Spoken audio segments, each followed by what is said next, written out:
4 విషయాలు లేఖనాల్లో రాయబడ్డాయి. మనుషులందరూ దేవుడు చెప్పాడు, నేను మనుషులను యథార్థవంతులుగా సృష్టించాను అన్నాడు.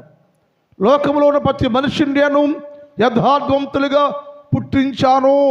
పుట్టుక దగ్గర నుంచి నేను ప్రతి మనిషిని యథార్థవంతులుగా పుట్టించాను. కానీ మనుషులందరూ వివిధ తంత్రములు కల్పించుకొని సాతాను మాటకు లోబడి మనుషులందరూ పాపులుగా మారిపోయారయ్యా.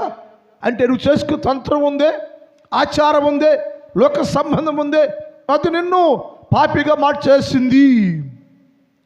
నేను ప్రతి మనిషి యథార్థంగా పుట్టించాను, నేను యథార్థవంతుకు చేశాను నేను.